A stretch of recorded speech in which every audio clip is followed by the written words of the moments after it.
la dernière. Bonsoir à toutes et à tous, bonsoir Radio Nova. Bienvenue dans la dernière en direct en public au théâtre L'Européen à Paris. Vous êtes là l'Européen ? C'est un oui, nous sommes le 20 avril 2025 et c'est un 20 avril que le pape Grégoire IX a établi l'Inquisition en France. C'est un 20 avril que sont nés Napoléon III, Charles Maurras et Adolf Hitler. Et le 20 avril, c'est également la journée mondiale du cannabis. Et on comprend mieux pourquoi. Mais c'est également Pâques, bien sûr, Pâques qui symbolise le passage de la mort à la vie, comme une petite équipe de radio qu'on aurait voulu enterrer trop vite et qui a ressuscité. Comme le disait si bien Jésus, cher. Pardon pour l'appropriation culturelle. Équipe de radio incroyable avec l'incroyable Juliette Arnaud qui est là. Et bonjour. Ça va Juju? Très bien. C'était quoi bien. le meilleur moment de ta semaine, Juju? Oh bah là, c'était là, il y a un quart d'heure, devant tout le public, j'allais dire d'Inter, pas du tout. Pas bien. Il y en a peut-être qui sont échappés. Hein, voilà, de l'Européen. J'ai vu Pierre-Emmanuel danser. C'est vrai qu'il a dansé. On peut l'applaudir. Pierre-Emmanuel est là aussi. Pierre-Emmanuel Barré. Le non moins incroyable. C'est vrai que c'était assez surprenant. C'était une tentative en tout cas. C'était un choc esthétique. Voilà, il y avait des débuts de pour gestes. certains. Oui, c'est vrai. Tu vas bien? Ça va bien? Tout va bien? Écoute, ça va. Bon, il y en a un qu'on n'a pas cité qui est entre vous deux et qui s'appelle Aymeric Magic Lompré. Tout va bien? Ouais, ça va. Impeccable. Ça va. Toujours cette petite mycose. Oh là là là là, est-ce que tu veux nous en parler un petit peu plus? Non, j'aime pas en parler. Il n'a fait que ça de toute l'après-midi. Nous rejoindrons pendant l'émission Guédré Douli et Florian Gouttière. Allez, on est parti sans plus attendre. On est chaud comme Donald Trump dans un point soleil. C'est la revue de presse. C'est moi qui commence. Allez. Et j'ai une info, mais c'est dégueulasse. On a retrouvé des bactéries intestinales dans l'eau de Perrier. Ça commence à faire beaucoup après les bactéries fécales. Quoi. C'est de l'eau ou du caca? Mais c'est dégueulasse. Mais oui, mais enfin je suis bien d'accord. Après c'est vrai que le goulot de la bouteille de Perrier, il est quand même un peu souple et tout. On peut bien toucher la France. Mais après moi j'achète la bouteille, je la remets pas en rayon. C'est dégueulasse. Moi j'ai une info. Oh. Le zoo de Prague annonce la naissance de 5 canetons, 2 mâles et 3 femelles. Et oui. J'aurais peut-être dû prendre pas cette info parce que j'ai pas de blague. Ça se voit là. Allez, moi j'ai une info, c'est complètement con les sondages. D'après un sondage, moins d'un Français sur 4 a une bonne opinion de François Bayrou. Mais c'est complètement con les sondages. Bah oui, genre on pouvait pas savoir tout seul, mais merde à la fin. Regardez à cette table totalement au hasard, ça tombe bien, on est 4. Qui a une mauvaise opinion du Premier ministre? Moi. Voilà, ça coûte pas un rond. 0 Français sur 10 ont une bonne opinion du Premier ministre. Rondement mené. J'ai une info. Oh, mais c'est grave. Le sénateur LR Francis Piner, candidat à la mairie de Paris, est visé par une enquête sur un échange de relations sexuelles contre un logement social. Mais c'est grave. Tout à fait, car je rappelle que la peine maximale pour plagiat est de 3 ans d'emprisonnement, 300 000 € d'amende. À toi la moula, Gérald. Moi j'ai une info. On dirait son cerveau c'est du pipi. Retailleau a déclaré que le RN était très à gauche. On dirait Moi j'aimerais trop passer une journée avec lui. Tu sais, il doit dire n'importe quoi tout le temps. Tu sais, vous voyez ces statues? Bah, elle fait 10 km de haut. Merci Bruno. Ça c'est mes chaussettes. Je les mets toujours en double fil, mais sans anchois. Ça marche Bruno. 5 canetons. Non, toujours pas. Non, t'as pas, c'est pas grave. Alors c'est rigolo Aymeric, parce que moi aussi j'ai une info, on dirait leur cerveau c'est du pipi, et franchement c'est méchant pour le pipi. 2 jeunes gens de la tech américaine ont levé $1 million pour organiser la première course de sperme au monde le 25 avril. On dirait leur cerveau c'est du pipi, c'est méchant pour le pipi. Ils vont faire ça sur une piste microscopique, avec une retransmission en live dans une salle de 5000 personnes. Là, j'ai le droit de dire que les hommes, c'est des pélacrottes, Guillaume? Non, je pense qu'on peut dire not all. Quoi? Non, mais ouais, je vois ce que vous voulez dire. le sperme. Le pipi. On peut jouer. Ça nous aide pas, les gars. Juté. Le sperme bibi. Non, mais on l'avait, mais ça nous aide pas du tout dans le. Ouais. Alors d'accord, Oui, j'ai oui, une oui. info. Oui. J'ai une info. C'est quoi la chute? François Bayrou a déclaré cette semaine que les Français ne travaillaient pas assez. C'est quoi la chute? J'en ai pas, j'ai pas assez travaillé. Moi, j'ai une info, mais ils sont où tes pulls, Émeric? Une enquête sur l'abbé Pierre révèle d'autres agressions sexuelles, des détournements de fonds et de l'antisémitisme. Mais ils sont où tes pulls, Émeric? C'est vrai, ça va être tout le temps des pulls avec l'abbé Pierre dessus, Émeric? Non, alors là, en fait, Bah, c'était des pulls avec l'image de Francis Holm, mais déguisés en abbé Pierre. Ah, d'accord, ça va, alors là, ça va. Bon, allez, t'as mérité de faire la petite séquence de fin de revue de Ah presse. oui. La fameuse séquence qu'on appelle les importantes. Enfin. Les informations importantes. Voilà, c'est maintenant. Merci Guillaume de me laisser une place dans cette revue de presse. Cette revue de presse qu'on aime tant faire. Qu'on aime tant s'y atteler. Et pour nous quatre, qui est un vrai moyen d'expression. Sans cette revue de presse, à quoi bon se lever le matin? Cette place, Guillaume, que j'ai... Ah, si tu rigoles, je recommence. Cette place que j'ai dû... Cette place... Cette place... Cette place que j'ai dû gagner à la sueur de mon front durant toute ma vie. Cette place qu'on ne m'a jamais laissée. Comme dans le bus, dans une équipe de foot, ou une fois sur un télésiège où il y avait 6 places, mais dans ma famille, on est 7. Et ils sont tous partis. Et moi, je suis resté tout seul toute la journée dans le chalet d'altitude. Et il y avait des messieurs avec des toges et des croix de Jésus. Et après, c'est comme ça que je suis devenu alcoolique. Allez, reprends-toi, Émeric. Cette place, tu la mérites. La semaine dernière, mes importantes étaient encore un échec. Car on me l'a fait remarquer, et ceci à juste titre, les livres n'intéressent plus personne. Désolé, Juju, mais l'ère du web et de l'internet est bien à nos portes. Tu préfères lire un livre ou aller au parc Astérix, a-t-on demandé à 100 Français. Oui, ont répondu la majorité.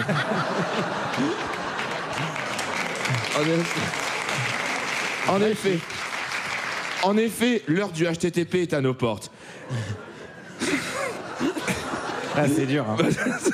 Mais j'écris ça vraiment, je ne veux plus, j'ai écrit ça. Alors, c'est écrit, oui. Attends, ouais. Bon, je recommence. Ouais. Alors, non. En effet, l'heure du HTTP est à nos portes. Mais pas que. Car les Français aiment la mobilité. Dans notre beau pays, où se côtoient paysages divers et variés sur une petite surface. Il est vrai que dans notre pays, on peut très vite, et ceci est une exception mondiale, passer de la montagne à la mer, de la mer à la rivière, de la rivière à la falaise, de la falaise à la campagne, de la campagne à la ville, et de la ville à la montagne. Oh, j'ai fait un tour. Mais dans un monde où l'urgence climatique est au rendez-vous, on ne peut pas passer à côté d'une mobilité douce. Prendre l'avion, et pourquoi pas égorger une mamie. Faire une croisière, autant sucer un âne. Je vais donc vous donner les horaires. Allez, merci beaucoup, on applaudit Émeric Lomprey, fantastique. Voilà, ça c'est les vraies informations importantes. J'ai pas fini. J'ai pas Importantes. fait. Allez, mais c'était super, Émeric. On a compris le message. J'ai pas fait les principal. horaires. Allez, d'autres messages encore plus intéressants que les importantes. Dieu sait que c'est compliqué. J'ai pas fait C'est la publicité. Vous êtes bien sur Radio Nova, c'est toujours la dernière avec Juliette Arnaud, Émeric Lomprey, Pierre-Emmanuel Barré. Il est 18h15 et c'est l'heure d'accueillir notre invité du jour. Il est économiste, plus précisément chercheur en économie à la faculté des hautes études commerciales de l'Université de Lausanne en Suisse. Mesdames et messieurs, Timothée Paric. Salut Timothée. Et bienvenue parmi nous. Ça fait un peu secte dit comme ça, mais bienvenue. On va parler décroissance avec toi, on va parler PIB, on va parler d'envie d'enfoncer des fourchettes dans les genoux de Bernard Arnault. Mais avant ça, petite question plus perso pour commencer. Comment t'en es venu à te passionner pour l'économie? C'est comme ça, dit comme ça fait un peu chiant l'économie. Est-ce que t'as des posters de Michel Sapin dans ta chambre, des choses comme ça? Je sais pas. Par hasard, à la base, je m'étais inscrit en médecine. Alors attends, est-ce qu'on entend bien Timothée? Parce que je crois qu'il y a un petit problème de micro. Est-ce que vous... Oui. Ok, bah alors il y a que peut-être c'est un problème d'oreille. Non, il y avait bien un problème. Il y avait bien un problème. Pardon, du coup, alors je te repose. J'étais inscrit en médecine à la base, mais j'ai raté les inscriptions. Ah c'est vrai? Donc j'ai considéré les seconds fois, on m'a montré, tu peux faire sociaux, tu peux faire ça, tu peux faire ci, économie, c'est vrai que ça enchaînait pas mal, donc je me suis lancé là-dedans. C'est pour un peu pour jeter la poudre aux yeux aux gens, tu t'es dit économie, ça va plaire. Ouais. On m'a dit que tu étais passionné de requins à la base, absolument aucun rapport. Ouais. Mais il a loupé les inscriptions des requins. T'étais nul en inscription en fait. C'est vrai cette histoire? Oui, non, c'est vrai. Mais on m'a déconseillé en fait. La conseillère d'orientation du lycée m'a dit que je ne pouvais pas concilier un métier où j'allais gagner beaucoup d'argent et ma passion pour la biologie marine. Ah, mais parce que tu avais dit à la conseillère d'orientation que tu souhaitais bien gagner. Ah, d'accord. L'algorithme a sorti quand même qu'on m'avait dit directeur de casino, c'était le truc apparemment qui correspondait au milieu. Ah, sérieux? Les magasins Ok. Et bon, alors on va pas te demander ton salaire aujourd'hui, mais par contre, tu bosses en Suisse. Et attends, bon, il y a un indice dans l'intitulé. Et donc, c'est Faculté des hautes études commerciales, c'est HEC? C'est le HEC de chez nous Le HEC suisse, il n'est pas privé. C'est une faculté universitaire. C'est un peu comme un grand département. Il était privé, mais il a fusionné avec l'université. Donc c'est quand même la gauche de la Suisse. Non. Voilà, non, pas du tout. J'essayais de te sortir du truc, mais non. On va commencer par l'actu quand même. Budget 2026. Le ministre de l'économie, Éric Lombard, il s'appelle comme ça, il annonce 40 milliards d'euros d'efforts supplémentaires, je cite, financés par des économies ou les recettes liées à la croissance. Pourquoi, Timothée, c'est de la merde de dire ça? Parce qu'on sent bien que c'est de la merde. Alors, pour beaucoup de raisons. Je ne sais même pas par où commencer. Ouais. On va déjà juste commencer par problématiser le fait que dès qu'on a un problème, on va se dire la croissance va venir le résoudre. D'accord. Même quitte à sacrifier des choses que l'on a aujourd'hui, un petit peu sur cet autel mystique, il faut imaginer une pyramide un peu aztèque, qui va nous faire amener de la croissance qui ensuite va résoudre les problèmes. Donc aujourd'hui, on va se dire, non, on va pas agir pour le climat. Aujourd'hui, non, on va pas réinvestir dans l'éducation. Non, aujourd'hui, on va pas réinvestir dans la culture. Justement, on va renier des trucs. Et toutes ces petites coupes, ça va relancer la machine économique. Et après, il va pleuvoir de la thune. Ok, ça c'est pour l'instant, c'est le logiciel qu'on a en tête. Pour l'instant, et dirigeants. Depuis quand même plusieurs décennies. Ouais. Alors, moi, je trouve ça bizarre quand même que les gens se demandent pas est-ce qu'on a déjà vu un jour la thune pleuvoir. En fait, le fameux ruissellement, cette histoire de relancer la croissance, elle est un peu près aussi rationnelle que si moi, à l'âge de 35 ans, j'ai envie de relancer ma croissance en centimètres. Tu vois, on me dirait, vraiment, tu peux faire ce que tu veux, Timothée, mais tu vas jamais relancer ta croissance en centimètres. Certaines économies qui sont un petit peu... Non. Qu'est-ce qui se passe? Non. C'est pas sympa. Non. Une pyramide aztèque. Emmerich a essayé, ça ne marche pas. C'est de ma faute, je me suis enfermé dedans tout seul. Ouais, c'était la métaphore. Julia, tu avais une question? Quand il dit ça, le ministre de l'économie, est-ce que c'est plus épouvantable en termes d'économie et d'écologie que quand Trump, en gros, il dit drill baby drill? Est-ce que c'est du même ordre? Est-ce que ça nous fait arriver dans le même mur à la même vitesse? Moins vite. On va dire qu'une économie, elle a ce qu'on appelle des services écosystémiques, ça c'est un peu la fondation naturelle, et des services socio-systémiques, ça c'est un peu la fondation sociale. Okay. Ouais. Donc en gros, si dans ton économie, t'as plus d'école pour les enfants, plus d'université, tu peux plus former des gens, au bout d'un moment, les gens ils pourront plus travailler parce qu'ils n'auront plus de compétences.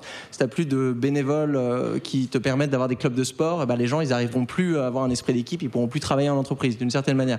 Pareil, si t'as pas d'abeilles qui viennent polliniser, si t'as pas de cycle de l'eau, si t'as pas de toutes ces choses-là, au bout d'un moment, ça devient vachement dur de produire quelque chose. Donc là, de couper, soit on peut aller très très vite, de se dire on va venir surexploiter les ressources naturelles et au bout d'un moment ça nous crée un cataclysme écologique et là il y a le retour de bâton, soit on peut sous-investir en fait dans des fondations sociales qui viennent te saper. En fait, ça coupe la branche de la prospérité, qui est une branche socio-écologique, à différentes vitesses. En ce moment, on fait un petit peu les deux. À voir ce qui craque en premier. Mais alors, est-ce que ça s'apparente à une religion, ce mythe de la croissance? Parce que tout à l'heure, tu nous dis, ça marche jamais de toute façon. Donc pourquoi on en est encore là et pourquoi on entend encore parler de ça? Alors, c'est ce que j'ai essayé de comprendre pendant ma thèse. Oui. Et je dois dire que c'est encore un mystère. 872 pages. Ouais, que j'ai bien renseigné. Pas lu tout à fait. Non, mais oui, tu as fait une thèse dessus. C'est dingue parce que la croissance, en fait, on a tous une opinion aujourd'hui sur la croissance. Moi, les gens que je rencontre, partout, on associe des trucs. C'est un peu un vase symbolique, on y projette, je sais pas, une augmentation de la qualité de vie, on y projette l'éradication de la pauvreté, des services publics de qualité, des choses comme ça. Mais est-ce que ça n'a pas été vrai à une époque?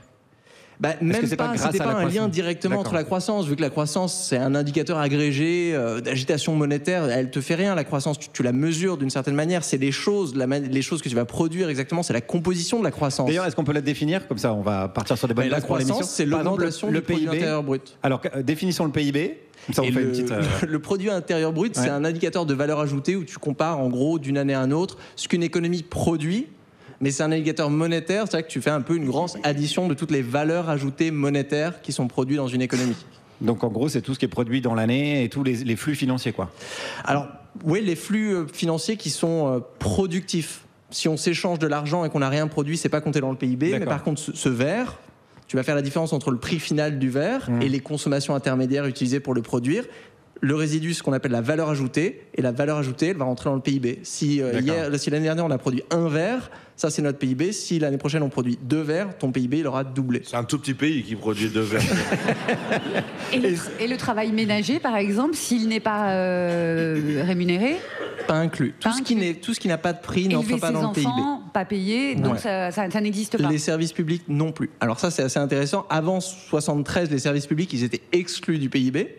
Depuis les années 70, on les inclut, mais on ne les calcule pas de la même manière que les services privés. Donc, par exemple, une école privée, on va prendre le prix final. On imagine une école privée assez chère, ou une clinique privée, ou un EHPAD privé. Prix final, moins consommation intermédiaire, ça nous fait une valeur ajoutée. Plus le prix est cher, plus ça nous fait une grosse valeur ajoutée. On ne peut pas faire ça pour les services publics, parce que les services publics n'ont pas de prix. Donc, on prend l'hypothèse que la valeur ajoutée des services publics, c'est juste...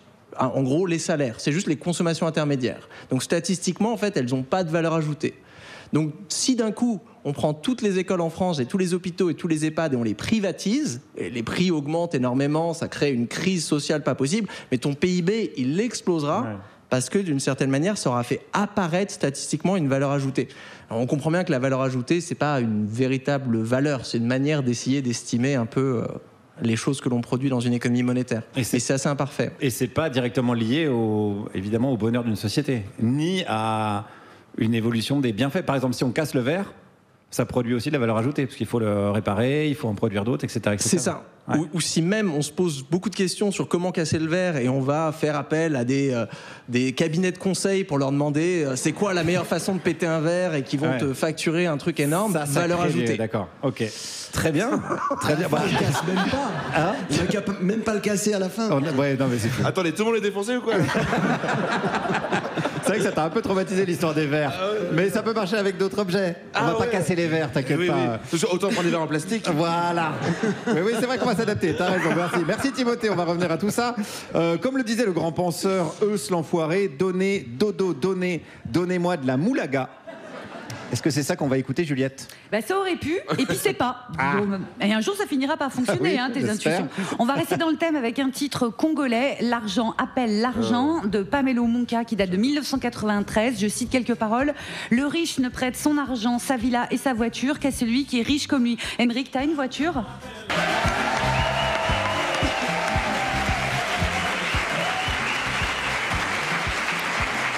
Vous êtes toujours sur Radio Nova, vous êtes toujours dans la dernière avec Juliette Arnaud, Émeric Lompré, Pierre-Emmanuel Barré et notre invité, l'économiste Timothée Paric. Et elle nous a rejoint autour de la table, notre fabricante de tubes, notre hit machine, notre Charlie et Lulu, je sais pas, Guédré est là. D'accord, je prends, d'accord.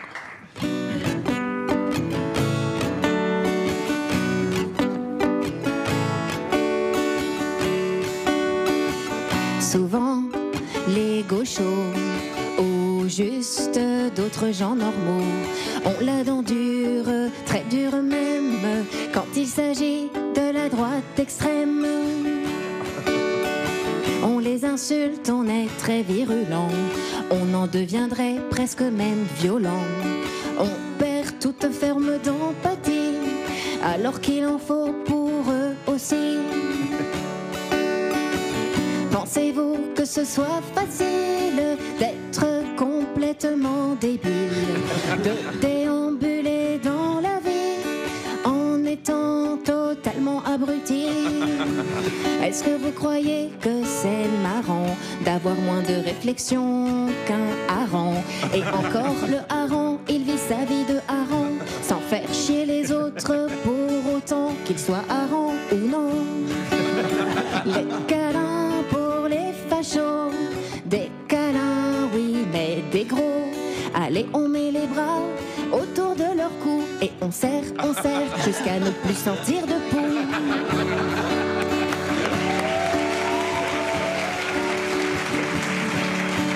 Il faut faire preuve d'indulgence en comprenant l'origine des souffrances. Est-ce que toi, tu serais bien dans ta peau avec 4 neurones qui errent dans ton cerveau? Est-ce que tu dirais des choses sensées si tu étais comme eux, complètement demeuré?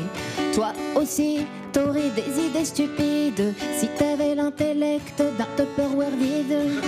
Si ton neurologue t'envoyait chez un vétérinaire, car lui seul est en mesure de lire ton scanner, penses-tu que tu serais capable d'avoir plus de jugeote qu'un pied de table?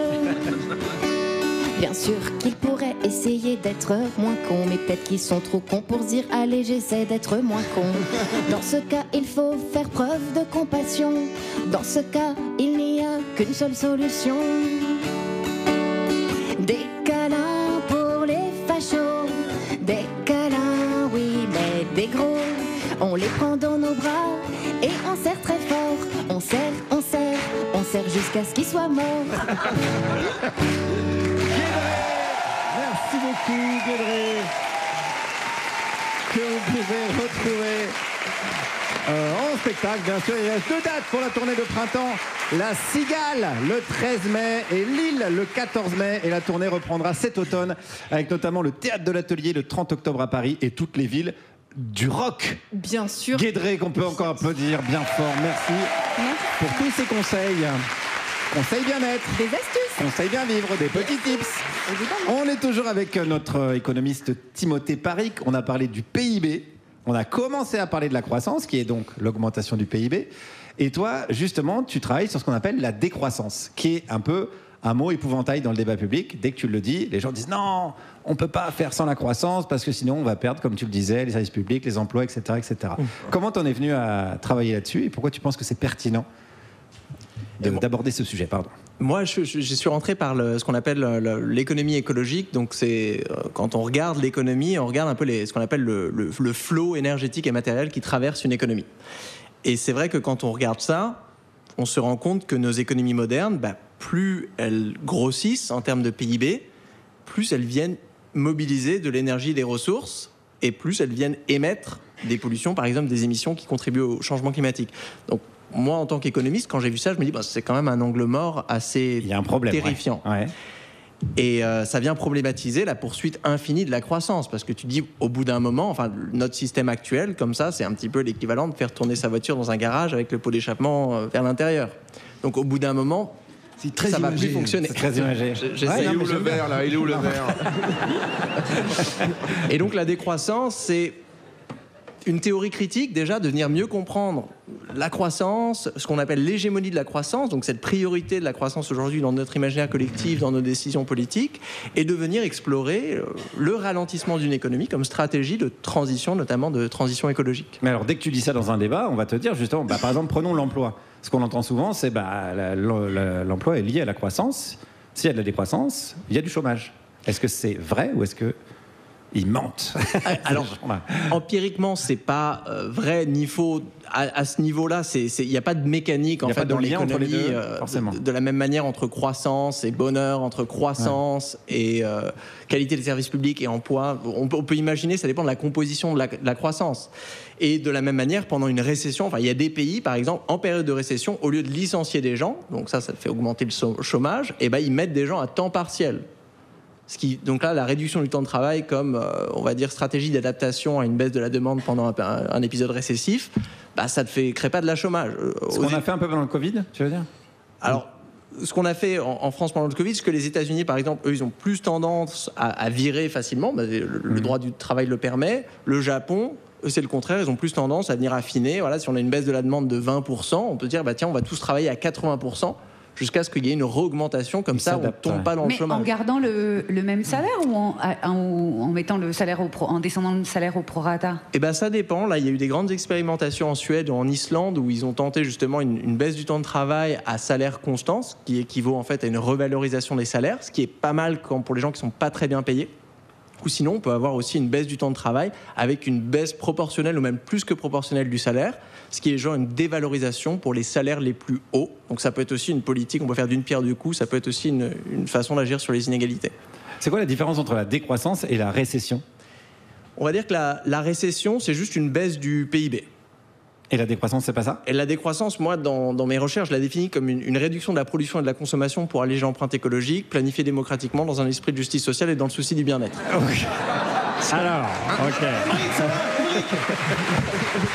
On va revenir sur tout ça. Donc ça veut dire que... Je préfère la première définition. La définition de base, c'est que la récession, c'est subi. Enfin, le distinguo le plus fort, c'est que la récession, c'est subi, alors que la décroissance, ça peut être une chose qu'on choisit. On peut dire ça. Moi, j'aime bien comparer la récession à la décroissance. C'est un peu comme une amputation et un régime. Si tu regardes le PIB, les points de PIB baissent. Ouais. Mais si j'ai envie de... c'est analogie générale. Ouais, c'est bien. Si on veut perdre 20 kilos, on peut faire un régime, changer la composition de ce qu'on mange, changer son mode de vie, ou on peut se scier la jambe. Okay. Si on regarde les kilos, c'est la même chose, mais on comprend qu'il y a une stratégie, c'est un accident, c'est quelque chose qui va être subi, ça va avoir des conséquences délétères. Bah pareil, la récession dans notre imaginaire, c'est une économie de croissance qui n'arrive plus à croître. Et donc elle se grippe, et là, c'est vrai que parfois ça peut mener à des licenciements, à du chômage, à des politiques d'austérité, même à une baisse des investissements dans la transition écologique, donc que des trucs négatifs. La décroissance, en fait, c'est de se dire... Oui, mais est-ce que pourrait pas y avoir plusieurs familles de contraction économique, dont peut-être des scénarios de ralentissement doux, qui nous permettraient de faire baisser, d'alléger l'empreinte écologique, mais avec aussi des co-bénéfices sociaux, par exemple de pouvoir travailler moins. Et là, je connecte avec ce qu'on avait dit au début, vu que le bénévolat, par exemple, et beaucoup d'activités dont l'éducation des enfants, dont les activités conviviales ne sont pas inclus dans le PIB, si on baisse ce temps que l'on dédie au PIB, ça veut dire que vu qu'on a un budget de 24 heures par jour, on libère des heures disponibles pour d'autres formes de richesse qui ne sont pas mesurées par la comptabilité nationale. Donc c'est pas juste une contraction d'un truc, c'est plus réarranger un petit peu comment est-ce qu'on alloue notre temps aujourd'hui. Se réorganiser, quoi. Et parmi les reproches qui te sont faits, il y a le fait qu'on dit que c'est un peu un luxe de pays riches. On dit finalement de pouvoir se poser la question de la décroissance, il faut déjà être à un sacré niveau de vie.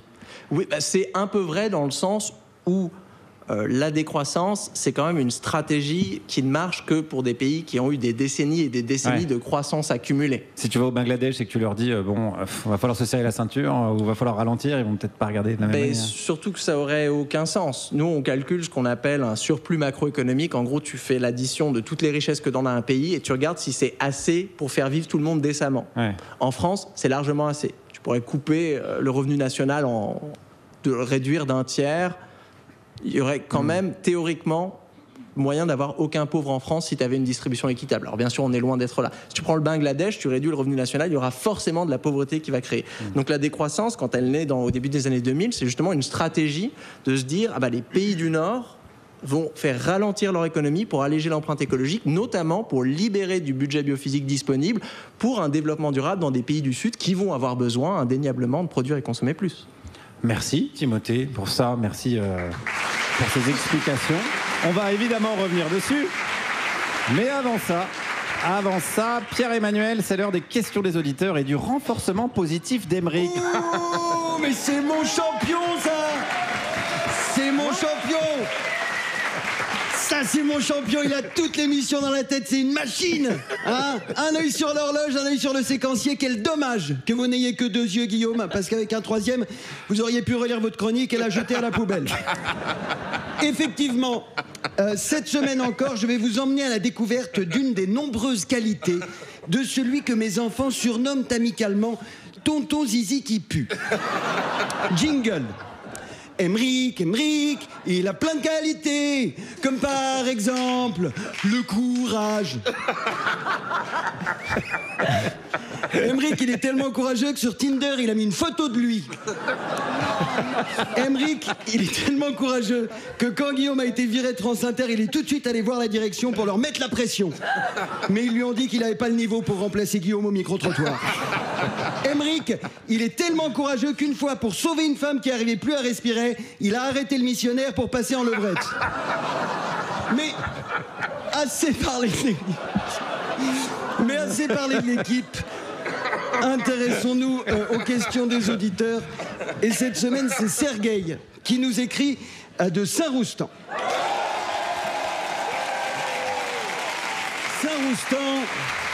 Saint-Roustan où l'on commémorait hier la naissance de Nadine Razillac, emblématique figure médiévale de l'histoire du village qui en 937 avant Guilhem empêcha la ville de tomber sous le joug du cruel duc de Ventrèche.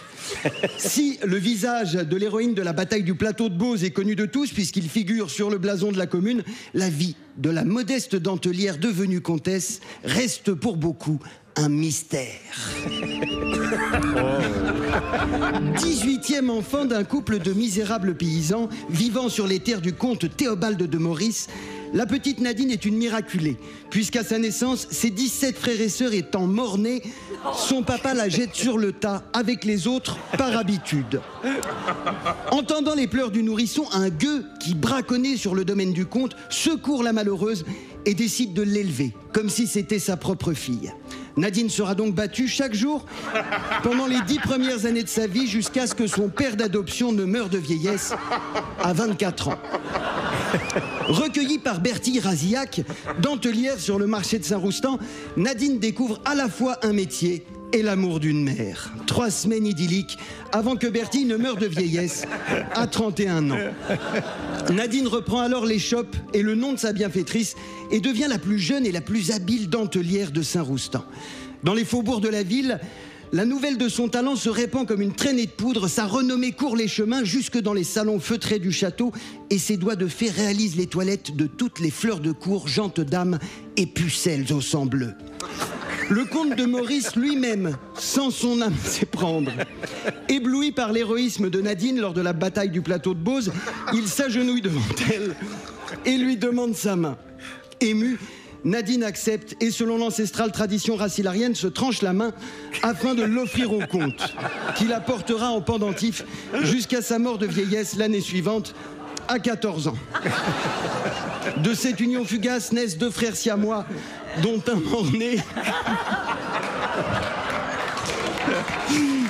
C'est l'émotion, Pierre-Emmanuel, c'est l'émotion, bien sûr. Qui ralentira quelque peu son frère pour croquer la vie à belles dents.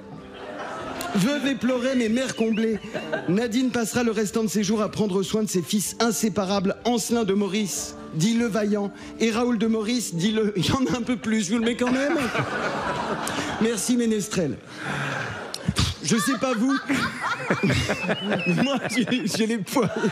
Nous aussi, ouais. Revenons à Sergueï, si vous voulez bien, qui nous dit merci de faire connaître l'histoire de notre beau village. Une question me taraude, Nadine Razillac a-t-elle continué à denteler après la mort du comte? Eh ben oui, bien entendu, Sergueï, mais avec une seule main, donc c'était un peu plus long. Heureusement, elle a eu du temps, puisqu'elle est morte de vieillesse à 142 ans. Arrête de rire. Ce qui était extrêmement rare à l'époque.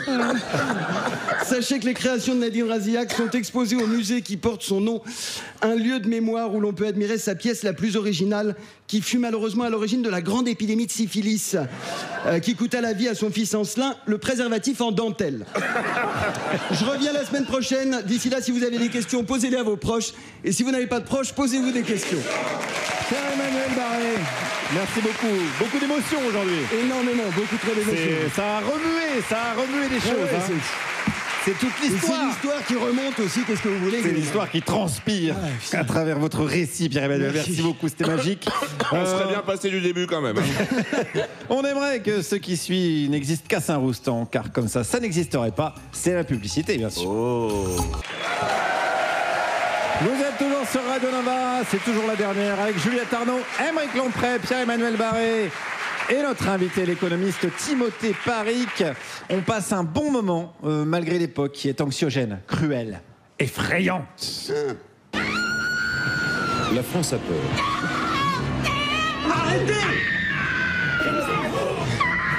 Personne n'a craqué. Bon, la France a peur, mais la France a un sauveur, les amis, en la personne de Louis Sarkozy. Ouais. Vous voyez qui c'est ?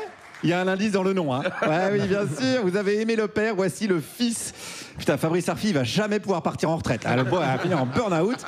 Bref, Louis Sarkozy se lance en politique. Il voudrait, paraît-il, se présenter au municipal en 2026 à Menton. Bon, bah déjà, c'est une conjugaison du verbe mentir, donc il y a une sorte de cohérence quand même. Mais ce qui est clair, c'est qu'il est vraiment ambitieux. Il a même une émission de télé à lui sur LCI, je sais pas si vous avez vu ça, la chaîne de Martin Bouygues, et coïncidence, c'est son parrain.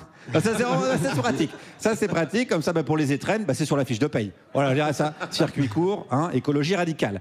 Dans cette émission, il commente l'actu, sauf que des fois, l'actu, c'est son papa. Donc, devoir de réserve et beaucoup de pudeur. Je suis incapable de commenter ce sujet avec une prétention d'objectivité qui n'aurait même pas lieu d'être. Et d'ailleurs, je ne veux pas faire croire à vos téléspectateurs que j'ai aussi une expertise judiciaire qui n'est pas la mienne. Je ne suis ni avocat, ni juge, ni magistrat. Mais... Je l'aime, ce mec. Je ne m'en lasserai jamais. C'est le mais de la nuance. Je suis mal placé, j'y connais rien, mais je vais en parler quand même. Je m'appelle Jérôme Kerviel. Je vais vous dire mes petites astuces investissement. Je m'appelle l'abbé Pierre et voici mes conseils pour faire chavirer les cœurs. Bref. Mais quoi donc ? Je sais avec toute la certitude du monde que mon père est innocent. Paf ! Encore une enquête rondement menée. Je sais pas pourquoi on se fait chier avec des journalistes, des magistrats, que ça coûte un pognon. Il a dit avec toute la certitude du monde. Vous imaginez ce que c'est ? Déjà la certitude d'une ville, c'est grand. La certitude d'une région. Prenez la certitude de la région Auvergne-Rhône-Alpes. Déjà, il y a Laurent Wauquiez là-dedans. C'est vraiment une certitude vraiment très très forte. C'est la certitude du monde. Qu'est-ce qu'il a envie de dire au pays, Louis, quand il voit son père ? J'ai envie de dire au pays que j'ai jamais été aussi fier d'être son fils. J'ai jamais été aussi fier de porter son nom. Il est comme tous les pères et je suis comme tous les fils. Et que ce soir, je pense à lui et je l'aime. Je savais que vous aviez un cœur, les gauchias. C'est beau comme du Stomy Bugsy. Mon papa à moi est un gangster. Mon papa, c'est le plus fort. Quand il entend pimpon, il s'évapore. C'est bouleversant. Mais en même temps, voilà, c'est ça, c'est l'émotion. L'émotion, pas trop l'émotion quand même, hein. Rappelez-vous que l'émotion, c'est pour les faibles. Thibaut InShape 2027. Les émotions, c'est nul, surtout quand Louis parle de Gaza. Pourquoi est-ce que c'est complètement nécessaire de risquer et parfois même de mener vers la mort des civils? Voilà, ça c'est intéressant, posons-nous les bonnes questions. Pourquoi ? Oui, mais ça, ça vous emmerde, mais c'est des questions quand même. Pourquoi c'est nécessaire de massacrer des femmes et des enfants ? Oui. Posons la question. Non, mais parce qu'à première vue, on se dit, oh non, c'est pas cool. C'est pas cool. Bombarder, d'accord, mutiler, ok. On a adoré regarder les Jeux paralympiques. C'est vrai que ça fait des beaux handicapés, mais tuer des civils, c'est non. Eh ben si. Pourquoi ? Parce que si on n'y va pas, si Israël n'y va pas, nous disons à toutes les organisations terroristes au monde, il y a une solution, vous vous cachez derrière les civils et on ne peut pas toucher. C'est pour ça qu'il faut malheureusement risquer et parfois même engendrer la mort des civils. On ne peut pas tolérer cette engendrer, non. Oh là, il y a le présentateur qui a osé remettre en cause le discours de Loulou, courageux présentateur que vous pourrez retrouver dès demain matin au Pôle emploi de Neuilly-sur-Seine.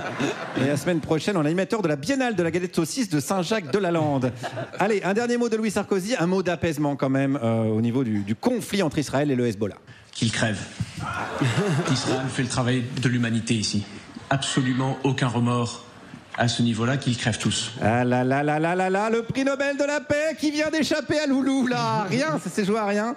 Mais il a toutes ses chances pour 2027. En plus, il a dit récemment qu'il fallait cramer l'ambassade d'Algérie, ce qui est l'équivalent en France de dire Ricard gratuit pour tout le monde. Allez, bonne chance, Loulou. On a les politiques qu'on mérite et les fils de politique qu'on hérite. Merci. Merci, Guillaume. Et merci, Louis. C'est surtout ça. Merci. On est toujours sur Radio Nova dans la dernière avec Timothée Paric, économiste spécialiste de la décroissance.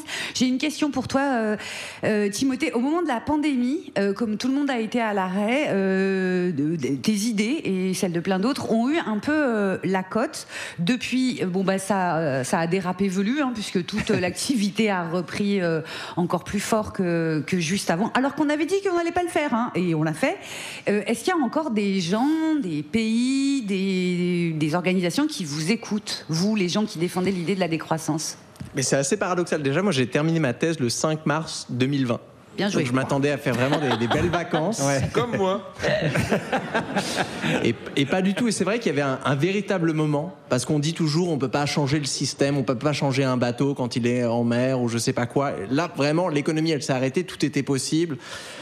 Et puis tout le monde l'a vu surtout, c'est-à-dire qu'il y avait, on a tous été témoins que c'était possible que ça s'arrête. Oui, ça a créé un extérieur un petit peu utopique où on s'est retrouvé nez à nez en fait avec notre système économique qu'on n'avait jamais véritablement pris le temps d'observer. On s'est dit mais en fait pourquoi est-ce qu'on fait ça alors qu'on pourrait faire un autre truc? Et malheureusement, cette fenêtre, elle s'est un petit peu refermée. Alors, les concepts montent en popularité, la décroissance, donc dans le monde de l'écologie, mais l'écologie baisse en popularité en général, donc je pense que ça s'équilibre un petit peu. Et malheureusement, non, ça n'a pas le vent en poupe. Et puisqu'on parlait d'écologie, il y a cette fameuse expression, la croissance verte. Oui. Est-ce que c'est une véritable douille, comme disent les jeunes? Ou alors, est-ce que c'est une possibilité, une solution? Alors, moi, je ne considère pas ça comme une solution. Et c'est vrai que c'était mon expertise première quand j'ai écrit ma thèse. Donc, l'un des chapitres les plus longs, c'était justement d'essayer de démystifier cette hypothèse de la croissance verte en montrant qu'il n'y avait pas de preuves empiriques, que théoriquement, ça ne tenait pas, que c'était en fait un discours un peu fantaisiste. C'est pour ça que dans un rapport qu'on avait publié à l'époque, j'avais demandé une illustration du monstre du Loch Ness en couverture. Okay. C'est un peu la même chose, la croissance verte, tout le monde en parle, tout le monde la veut, tout le monde dit je l'ai vu, oui moi à un moment donné, de loin dans le brouillard, machin. Mais on avait la métaphore, Non mais en gros c'est des gens qui disent bah oui mais par exemple pour produire de l'énergie, on va avoir besoin de panneaux solaires, d'éoliens etc. Donc on va être obligé de produire, donc ça crée de la croissance. Est-ce que c'est complètement déconnant ? Alors ça c'est vraiment l'argument général de la croissance verte qui est centré sur cette notion de découplage, c'est de se dire que une économie, plus elle va produire, plus elle va se spécialiser, investir dans des technologies vertes ou quoi, et plus le PIB va se découpler des pressions sur l'environnement, et donc l'économie elle va se dématérialiser, elle va se décarboner, et on peut continuer ensuite à produire masse de richesses sans les conséquences écologiques. Ça c'est assez facile à vérifier, hein. On peut regarder qu'est-ce qui s'est passé depuis les années 90, année, par secteur, par produit. Est-ce que nos économies se sont dématérialisées ? La réponse est non. Il y avait un petit suspense. Et ensuite, bien sûr, ça qu'est-ce que tu appelles dématérialisé ? Alors, très souvent, les gens qui parlent de croissance verte, ils sont là, regardez, par exemple, les émissions en France baissent. On entend souvent ça. Ouais. Mais alors, jusqu'à pas si longtemps que ça, on s'est rendu compte déjà qu'on comptait que les émissions territoriales, c'est-à-dire les émissions à l'intérieur de la frontière française. Mais regardez tous les trucs qu'on utilise ici, c'est des trucs importés. Donc, si nous, on délocalise les industries polluantes dans un autre pays, ça fait sortir les émissions de notre tableau Excel, mais ça les fait pas sortir du climat global. Tout ce qui vient de Chine, là, qu'on a autour de nous, oui, ça compte pas dans les émissions. Non, ça va dans les émissions chinoises, mais ça résout pas le problème. Non, c'est les émissions de CO2, Émeric. Oui, il y a plus TPMP, mais bon, ok, c'est pas grave. Et le carbone, c'est l'une des nombreuses limites planétaires. Quand on prend par exemple, ça c'est pas seulement de l'énergie, c'est aussi des matériaux. Et ça, par contre, il y a eu zéro découplage. Il y a même eu un recouplage dans le sens où les économies, elles demandent de plus en plus de biomasse, de métaux, de matériaux pour pouvoir fonctionner. Pareil pour beaucoup d'autres choses, notamment les impacts sur la biodiversité qui s'aggravent. Donc là aussi, quand on calcule en fait un peu l'impact multifactoriel d'une économie, plus elle est grosse, plus il va y avoir des pressions sur l'environnement. Et vu que ces économies, elles sont déjà en surchauffe écologique, elles ont dépassé les limites planétaires, la croissance verte, en pointant juste un petit peu, regardez, on a les émissions carbone territoriales qui baissent, c'est un petit peu moi qui fais un régime et je fais, regardez, je me suis coupé les ongles. Oui, c'est vrai, c'est vrai, j'ai perdu quelques grammes, mais dans l'absolu, pas très intéressant. Moi, j'aime bien ces métaphores. Il y en a plein des métaphores. Mais oui, mais au moins, on comprend, ça matérialise un peu la chose, parce que c'est vrai qu'on part vite dans des chiffres, des choses comme ça. Et ceux qui, juste dernière question avant de passer une petite pause musicale, mais ceux qui disent, il y a l'économie numérique qui peut potentiellement nous sauver, ou même la technologie. Pareil, est-ce que tu y crois un peu ? Pas du tout. Alors ça encore, c'est une question de recherche. On peut regarder. On peut regarder l'évolution du progrès technologique et année par année, quels sont les brevets, les innovations qui rentrent et qui nous permettent d'économiser de l'énergie et des matériaux, et quelles sont aussi les formes d'innovation qui ralourdissent l'économie. Parce que quand tu arrives et que tu déposes ton brevet pour un nouveau méga chalutier qui va racler tout l'océan, c'est pas, ça augmente en fait, ça crée des nouveaux problèmes. Donc il faut que tu fasses l'équilibre entre déjà le progrès technologique qui crée des nouveaux problèmes, et le progrès technologique qui vient les résoudre. Mais le problème, c'est qu'il y a beaucoup plus de financement du côté de la création de problèmes, qui est très lucratif, ça te permet d'extraire plus de pétrole, plus de poissons, plus de trucs, que résoudre des solutions qui permettent juste d'avoir un climat stable sur les prochaines générations, qui n'est profitable pour personne, sauf l'humanité, bien sûr, dans son ensemble. Donc il y a ça, et... C'est bien résumé. Parfait, on va y revenir. Merci Timothée. On va revenir à tout ça. On va se faire une petite pause musicale et puis on continuera à parler pognon. Donc j'imagine qu'on va écouter Johnny Cash. Car l'humour nous sauvera, Juliette. Écoute, Guillaume, si je dirigeais le monde, peut-être, ou Nova, mais quand même, je suis contente parce qu'on va écouter une collaboration de 1996 entre Nas et Lauryn Hill qui chantait If I Ruled the World, si je dirigeais le monde, eh ben, ça serait la décroissance choisie. Bon, ça c'est pas vraiment la traduction, mais les paroles elles sont sympas quand même. C'était Nas et Lauryn Hill, vous écoutez toujours Radio Nova, c'est la dernière. Juliette Arnaud, Pierre-Emmanuel Barré, Aymeric Lomprey et notre invité, l'économiste Timothée Paric. Et nous a rejoint autour de la table l'homme à avoir autour de votre table à vous quand votre beau-frère commence une phrase par « Ouais, Laurent, mais les vaccins, je dis pas que ça sert à rien, mais... » C'est notre journaliste scientifique Florian Gouttière. Alors merci Guillaume, nouvel opus de cette chronique science dont la thématique générale est j'aime bien que les gens que j'aime bien restent en vie et que lorsqu'ils essayent de savoir pourquoi ils ont cette douleur là, qu'ils aient à dispo toutes les infos à jour qui pourraient maximiser leurs chances d'être encore là l'an prochain. Problème, le corps humain, c'est pas forcément un truc très simple à piger, d'autant que du temps où on n'était pas tout à fait au point sur le rôle de ces machins là qu'on appelle les organes, tout un tas de philosophes ont pondu des hypothèses, proposé des représentations idéales de ce que pourrait être le fonctionnement du corps, avec toujours cet argumentaire indéniablement convaincant. C'est joli, ça me plaît, donc on va dire que c'est vrai. Merci Hippocrate. Prenons la théorie antique des humeurs, façon Hippocrate, donc, qui dit la santé tient à l'équilibre de 4 fluides dans le corps, le sang, la lymphe, etc. Et les maladies, elles découlent d'un excès d'un de ces fluides qui stagne. La solution à tout, c'est des petites saignées. Sauf que circulation sanguine, sauf que rôle des organes, autant de trucs qu'on a compris depuis, qui font qu'on trouve plus guère de soigneurs hippocratiques et d'humorothérapeutes sur la place de Paris. Mais quand même, 80 générations d'humains ont pu trouver ça plausible. Alors ils ne sont pas à blâmer, juste, ils ressassaient confiance qu'on leur présentait comme une évidence. Mais ce soir, on va parler d'une autre idée, elle aussi un peu âgée, qui en revanche reste toujours tenue pour un acquis évident par Fichtre, un sacré nombre de ta cousine, mon beau-frère, ton voisin, sa tante. Et donc ce soir, on va parler des énergies. Alors, qu'est-ce qu'il y a derrière ce mot ? Alors, au-delà du seul fonctionnement du corps, nos penseurs antiques se demandaient comment ça se fait donc que la vie, et faute de biochimie, a surgi ici ou là une proposition élégante, intuitive. Les choses seraient animées par un souffle divin, un fluide vital, invisible et impalpable. Idée dans l'idée, les maladies naîtraient d'un défaut de circulation de ce fluide-là, cette mystérieuse énergie. Mystérieuse, c'est le mot, car dans le contexte des thérapies non conventionnelles, on a affaire à un concept assez flou, sans aucun lien avec les usages courants du mot énergie. Rien à voir avec Aymeric qui disait tout à l'heure « j'ai pas d'énergie ce matin à 18h, je suis tout raplapla ». Rien à voir avec les apports énergétiques de l'alimentation, l'énergie électrique, c'est pas non plus l'influx nerveux. Non, on est bien, nous, sur l'idée du fluide vital, impalpable, truc qui existe sûrement dans les êtres vivants surtout parce que l'image est belle, que ça parle à l'esprit telle une intuition poétique. Chaque époque a remis le truc au goût du jour, genre le fluide vital est invisible, les aimants ça produit un champ invisible, donc on dira que mon fluide peut déplacer ton fluide, ça fera de moi un magnétiseur. Découverte des ondes radio, l'énergie c'est sûrement une onde, si t'es malade change de fréquence. Et pourtant en 2025 cette énergie-là, aucun physicien, même ceux qui savent détecter des ondes gravitationnelles, ne la mesure de près ou de loin. De deux choses l'une, soit cette idée est aussi intuitive, convaincante, mais fausse que celle d'Hippocrate tout à l'heure, soit on parle d'un vrai truc. Et pour ceux qui sont déjà allés voir un rééquilibreur d'énergie, la messe est dite.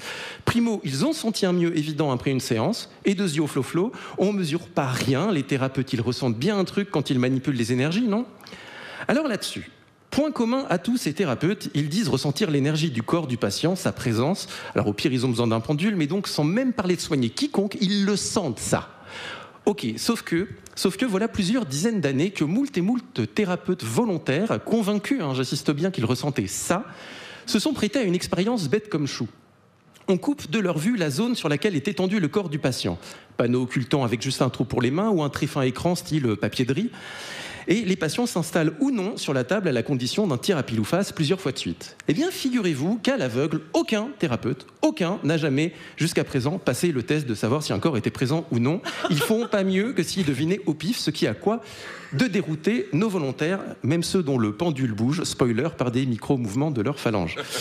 Bon, ok, ils ressentent rien objectivement, c'est une illusion sensorielle, mais c'est pas grave s'il y a des succès thérapeutiques. Y en a-t-il? Camarades, gardez sans cesse à l'esprit qu'une prise en charge bienveillante, rassurante et relaxante, même si elle était basée sur du mime, aura au moins des effets sur toutes les pathologies modulées par le stress. Tu devrais consulter mon mime, il est formidable. Et en plus, sur les maladies qui finissent par guérir toutes seules, il est impec.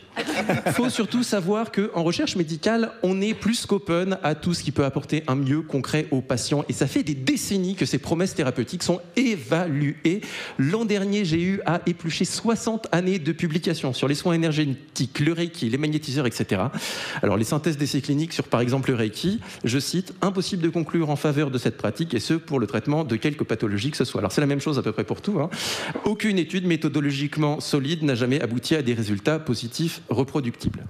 Oui, mais objectivement, il n'y a pas de mal à ce qu'un type mime des passes magiques si la séance de mime me relaxe.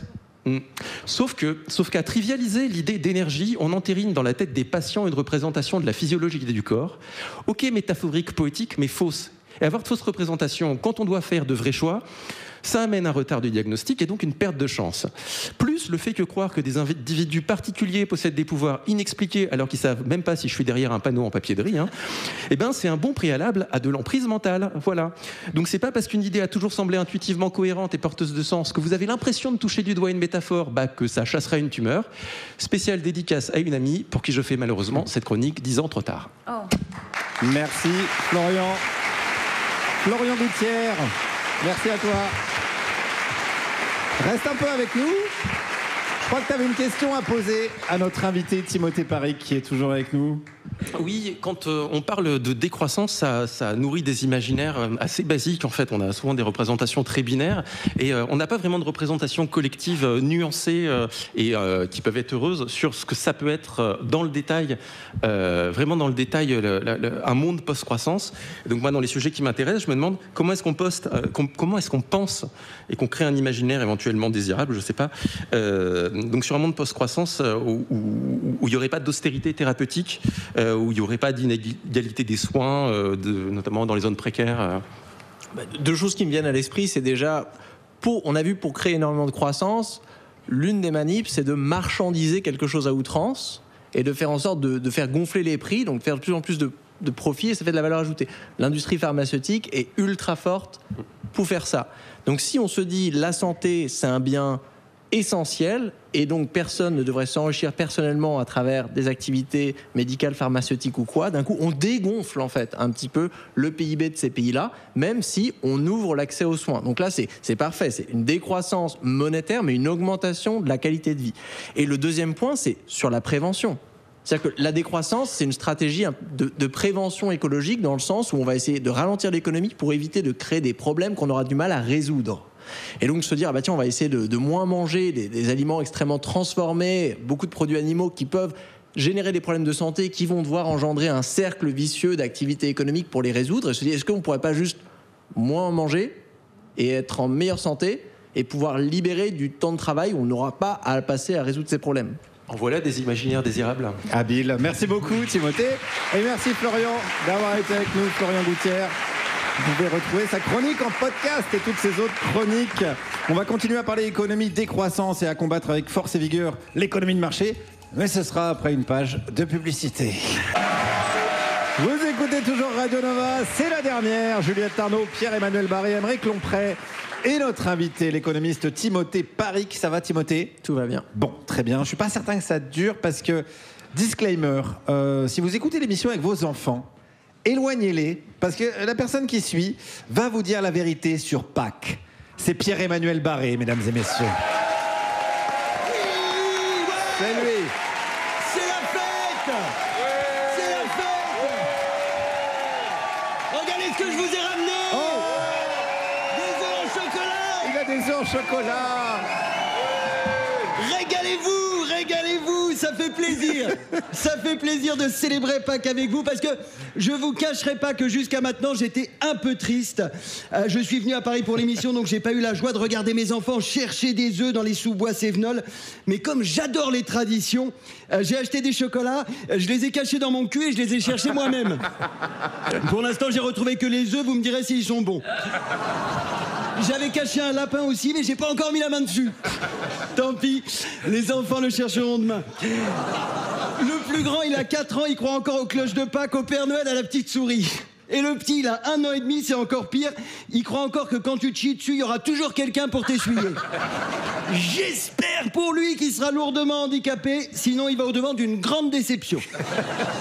C'est toujours un déchirement le jour où tes croyances d'enfant s'effondrent. Moi, je me souviens, ma mère rentrait du travail, je lui ai dit « Maman, il y a Louise et Timéo qui me disent que le Père Noël, il n'existe pas. » Elle a fait ils ont raison, mon chéri. Alors, j'ai pas pleuré pour faire le grand, mais dans ma tête, j'étais là « Vas-y, sale pute ! Ça fait 29 ans que tu me mens !» C'est hyper brutal. C'est hyper brutal ce qu'on fait aux enfants. On les élève dans le mensonge et à un moment, bam, on leur balance la vérité. Tu sais quoi? Le Père Noël, c'est papa et maman. La petite souris, c'est papa et maman. Les cloches, c'est papa et maman. Et ta phobie du bain et des saucisses, c'est tonton. Ah! Et aussi, tous tes dessins, ils étaient moches et on les achetait. Allez, prends ton cartable Spider-Man fabriqué par un enfant de ton âge et va à l'école. Comme ça, si tu travailles bien, tu auras un beau diplôme et tu seras livreur Amazon. Mais je sais pourquoi on fait ça. C'est pas de la cruauté, c'est du conditionnement. On nous habitue tout petit à la déception, comme ça plus tard, on encaisse mieux les désillusions d'adultes.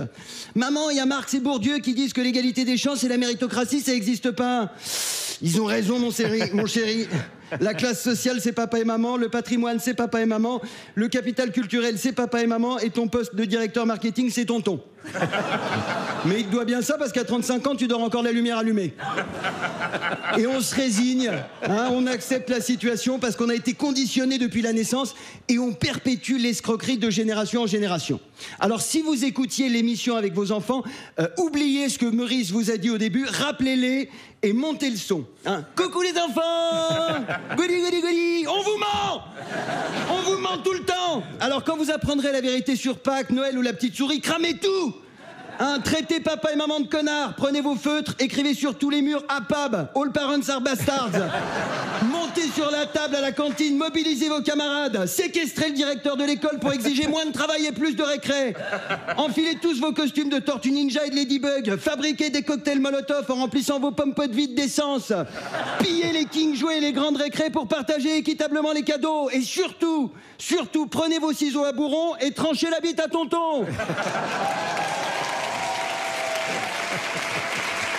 Et comme ça, plus tard, quand vous découvrirez l'arnaque du capitalisme, vous serez peut-être moins lâche que nous, et au lieu de vous plaindre à la radio comme des petits bobos fragiles, vous ferez enfin la révolution. Merci de m'avoir écouté. Merci Pierre-Emmanuel pour tous ces conseils, encore des conseils bien-être. Formidable, merci beaucoup. Pierre-Emmanuel qu'on peut retrouver en podcast, bien sûr, sur toutes les applis, un peu partout en France, avec son spectacle. Nous sommes toujours avec Timothée Paris, on va parler économie, on va parler... ce qu'on fait croire aux enfants et aux adultes aussi, c'est-à-dire la croissance. On n'a pas abordé une thématique, c'est qu'on nous dit souvent que la croissance, elle sert à rembourser la dette. Parlons de cette histoire de dette, à laquelle on pige que dalle. À qui on doit de l'oseille et pourquoi on nous demande absolument de rembourser cette dette? Ouais, alors, bon, déjà, les dettes, il y a 2 types, les dettes publiques ou des dettes privées. Okay. Si j'emprunte de l'argent pour acheter une maison ou quoi, je vais avoir une dette privée. Okay. La dette publique, elle est un peu particulière parce que c'est pas une personne qui l'a, c'est un gouvernement. Et les gouvernements, ils ont une existence à très long terme. C'est pour ça qu'on entend souvent, quand on arrive à la fin d'une dette, on peut faire rouler sa dette, reprendre une autre dette et continuer, ce qui n'est pas le cas pour un individu. Et c'est déjà faux de se dire qu'à partir du moment où on est endetté, il faut forcément de la croissance pour rembourser. Derrière la question de la dette, en fait, il y a la question des inégalités de richesse. Parce que si on doit de l'argent à quelqu'un, il y a forcément, de manière comptable, il y a 2 côtés du tableau. Il y a la personne qui doit une somme et il y a la personne qui va recevoir cette somme. OK. Et donc, la même discussion qu'on a, par exemple, sur la taxation des patrimoines, aujourd'hui, c'est annuler une dette ou augmenter une taxe sur le patrimoine, c'est la même chose. Donc aujourd'hui, la dette, c'est pas comme s'il y avait un mécanisme, on traite ça un peu comme s'il y avait une loi céleste comme quoi une dette doit forcément toujours être remboursée. Parce que c'est ce qu'on a en tête, nous, comme tu disais, quand on a une dette privée, on se dit, il va falloir qu'on la rembourse. Et surtout qu'à longueur de médias, on nous dit, il va falloir rembourser cette dette, on fait peser cette dette sur les générations futures, etc., etc. Mais c'est-à-dire que tout ça, c'est faux? Alors tout ça c'est faux, car déjà la dette elle pèse pas sur les générations futures vu que c'est des titres financiers qui ont moins de 10 ans, donc c'est plus une redistribution de la génération présente. Par contre la dette qui pèse vraiment sur nos générations futures, c'est la dette écologique. Je trouve ça marrant qu'on ait deux concepts qui commencent de la même manière, une dette financière et une dette écologique, mais on ne parle jamais de la dette écologique. Alors que tous les pays, ça n'existe pas les pays qui ne sont pas endettés publiquement. Ouais, donc, si tout le monde doit à tout le monde, est-ce qu'il y a moyen de faire pouf pouf ardoise magique et on repart à zéro Toulouse? Ouais. On trouvera une autre formule, mais... non, oui, alors on mettra des meilleurs mots. Ouais. Oui, il y a un anthropologue que j'aime beaucoup, David Graeber, qui a écrit un livre qui s'appelle Dette, 5000 ans. Donc c'est une histoire un petit peu de la dette. Et lui, il expliquait justement qu'avant, c'était ça, de temps en temps, il y avait table rase, parce que bon, la tension montait, il y avait les inégalités augmentaient, et donc le roi disait, bon, vous savez quoi, à la fin de l'année, pouf pouf, on recommence. Parce que c'est vrai que les dettes... Il avait une couronne. Théorie économique. Oui, parce que les dettes, c'est l'une des manières de faire fonctionner l'économie, mais ça sert à quelque chose. Et l'économie, ça sert à quoi? Ça sert à produire des choses pour satisfaire des besoins. C'est ça, en fait, un peu l'objectif. De se dire, il faut rembourser la dette ou il faut créer de l'emploi, c'est un peu des objectifs intermédiaires, ça veut rien dire. Mais à qui on doit de l'argent? Si on a une dette, c'est à qui? Donc l'État doit de l'argent à ceux qui lui ont prêté, à qui il a vendu des obligations d'État, et on ne sait pas qui c'est. Comment ça? Ah oui, on ne sait pas qui c'est. C'est vrai que même c'est un monsieur dans le monde. Attendez, on va le chercher ensemble. On peut faire la différence entre ceux qui sont des résidents, qui détiennent la dette, une partie de la dette publique, et ceux qui sont à l'étranger. On sait que c'est un argent qui passe à travers les marchés financiers. Donc on peut, moi, si je suis milliardaire, que j'ai l'argent dans un fonds d'investissement, je dis voilà, il faut acheter de la dette française. Mais mon nom ne va pas ressortir comme je possède 0,03% de la dette française. C'est un secret en fait un petit peu financier. Et donc on peut pas avoir cette discussion en fait de se dire. Oui, c'est ça qui est étrange. Peut-être si le remboursement de la dette aujourd'hui, elle nous empêche d'avancer sur le changement climatique et la transition écologique par exemple, et qu'on se rend compte qu'en fait une grande partie des intérêts de la dette et des remboursements va dans les poches de ceux qu'on essaye d'ailleurs de taxer. Oui. Pour réduire les inégalités, on se dit, au lieu de vous donner la thune et ensuite de faire pression pour avoir un taxe sur le patrimoine pour la reprendre, on va juste pas vous la donner. Venez, on rembourse pas. Allez, ok, ça c'est bon. Problème réglé. Merci Timothée pour ces explications. Il est 19h24 sur Radio Nova et on a beaucoup parlé de comptes, de cours des comptes, de comptes en banque, mais on va désormais parler de contes, de fables, d'histoires. Il était une fois Juliette Arnaud, jingle. Qu'est-ce que nous fait chier à lire, toi? C'est pas marqué dans les livres. Qu'est-ce que nous fait chier à lire tout le temps? Plus important à vivre. Regarde! Juliette Arnaud. En avant les histoires. Merci beaucoup. On va commencer par une chanson qui a été interdite pendant longtemps sur les radios françaises parce qu'il y apparaissait un personnage de juge, un juge mis dans une situation indigne. C'est la chanson de Brassens, Le Gorille. C'est l'histoire d'un gorille qui est en fugue de son zoo et qui est super désireux de perdre son pucelage. Et là, devant lui, il a un choix. Il peut faire ça ou avec une vieille dame ou avec un juge. Le juge pensait impassible qu'on me prenne pour une guenon. C'est complètement impossible. La suite lui prouva que non. On rigole, mais en 52, c'est quand même le temps où le personnage du juge s'affiche la trouille. C'est le temps où le juge, c'est le gars qui emmène les gens à la guillotine. Mais le temps, c'est ça qu'il y a de bien, c'est changeant. Tenez, prenez l'année 1977. Le réalisateur Yves Boisset, marqué par l'assassinat du juge Renaud à Lyon en 1975, premier juge assassiné depuis la Deuxième Guerre mondiale, il décide de faire un film de cette histoire. Et pour éviter d'être emmerdé et par la censure, et par les voyous, et par la police, il décide d'appeler le film Le Juge Fayard, et le décor sera la ville de Saint-Étienne.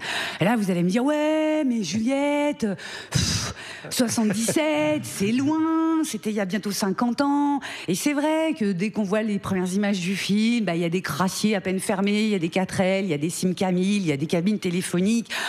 Loin. Et en fait, 1977, c'est maintenant. Première réplique du film, énoncée par le juge Fayard, Patrick Devers qui l'incarne. Allez, allez, la justice n'attend pas.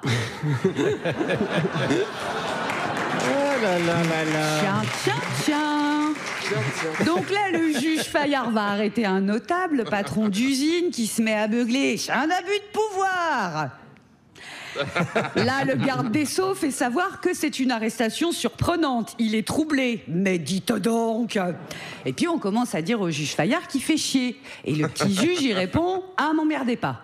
Il n'y a pas de juge rouge. Il y a seulement des juges qui essayent de faire leur métier. » Eh ben alors, Jordan Bardella, finalement, t'as des références de vieux. Alors je dis le petit juge, parce que c'est comme ça que ses ennemis l'appellent, c'est une manière de le rabaisser. Et à l'image, en fait, ça marche, parce que c'est Patrick Devers, qu'il a 30 ans, il a encore des choses de l'enfance sur le visage. Il n'a pas d'armes, mais il est dangereux. Parce qu'en tirant les fils d'un hold-up brutal, le juge Fayard va mettre en lumière les liens entre d'anciens barbouzes avec des notables, des politiques et du fric qui est blanchi et détourné en Suisse d'ailleurs. Son chef, juste avant sa fin tragique, le sermonne, le petit juge, et lui dit « Nous rendons la justice, nous ne transformons pas l'humanité ».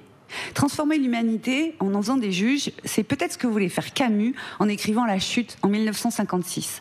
En gros, on a un narrateur dans La Chute, qui est un ancien avocat, qui s'appelle Jean-Baptiste Clamence, qui raconte son ex-vie parisienne à un inconnu, rencontré dans un bouge à Amsterdam. La ville est au niveau de l'eau, un peu dans la brume, ils vivent au milieu d'un milieu interlope.